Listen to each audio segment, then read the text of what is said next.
이제 이렇게 만병의 근원이 독소 때문에 생기는 것인데 이 디톡스를 잘 하기 위해서 세 번째 내 몸 이 관리법을 좀 생각을 해보면은요, 1단계 해독이 잘 진행이 되도록 도와줘야 될 텐데 그때 효소가 꼭 있어야 된다 그랬습니다. 그래서 생명력 있는 효소를 공급해 주면서 디톡스를 해야만 됩니다. 내 몸속에 들어온 독소가 지용성 독소라 그랬어요.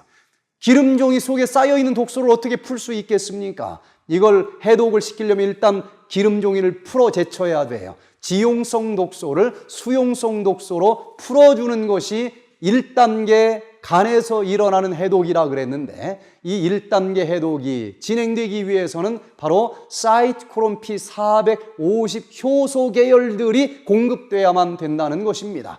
그래서 우리는 그냥 무조건 디톡스를 해서 되는 것이 아니에요. 효소를 먹으면서 해줘야만 됩니다. 효소가 뭘까요? 우리 몸에서 소화가 될 때도 효소가 있어야 돼요.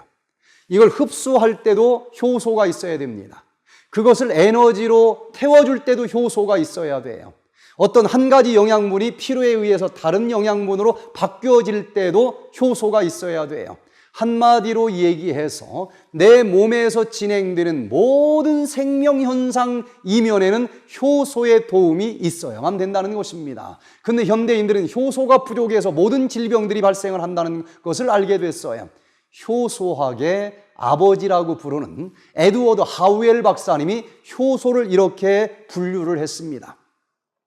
효소는 크게 내 몸에서 만들어지는 체내 효소가 있고요, 몸 밖에서 음식과 함께 들어오는 이 먹거리 효소가 있습니다.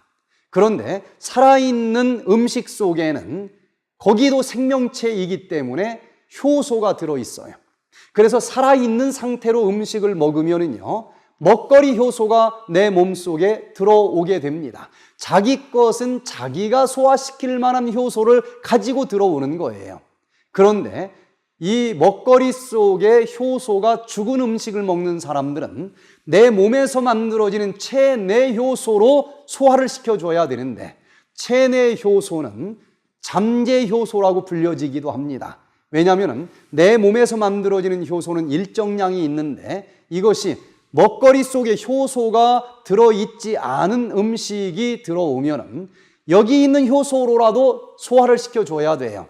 그래서 그 잠재 효소는 소화를 시킬 수 있는 소화 효소로 사용될 수도 있고 여러 가지 생명을 위해서 대사 활동을 위한 효소로도 사용될 수가 있습니다. 그래서 잠재 효소는 대사 효소로 사용될 수도 있고 소화 효소로도 사용될 수가 있습니다. 그런데 왜 현대인들에게 이 많은 종류의 질병들이 발생을 할까요? 자, 한번 잘 생각을 해보십시다.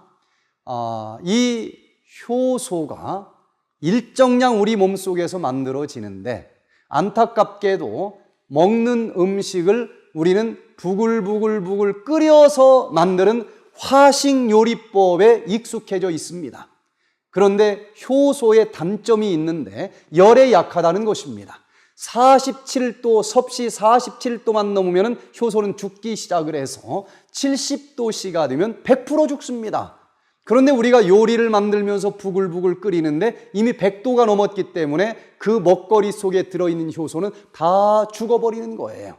이것을 하루 세 끼 먹으니까 할 수 없이 우리 몸에서 만들어지는 이 체내 효소가 소화를 시켜줄 수밖에 없어요. 이렇게 먹거리 속에 효소가 죽은 음식을 먹는 사람들은 내 몸에서 소화 효소가 전부 잠재 효소가 소화 효소로 사용을 해야 될 겁니다. 그러면은 이 잠재 효소 중에서 소화 효소로 다 사용되고 대사 효소로는 별로 사용될 게 없어요. 그러면은 대사가 제대로 이루어지지 않으면서 대사장애 증후군이라고 하는 질병이 발생을 하게 된다는 것입니다.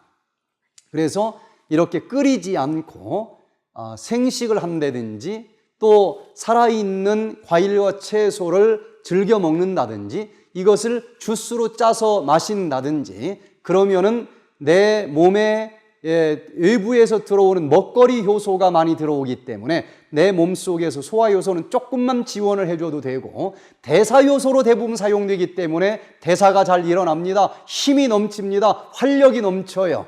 이렇게 효소를 잘 공급해 주면서 디톡스도 하고 내 몸에서 대사가 잘 이루어지도록 해준다고 하면 질병이 치료되는데 굉장한 도움이 될 수 있다고 하는 것입니다.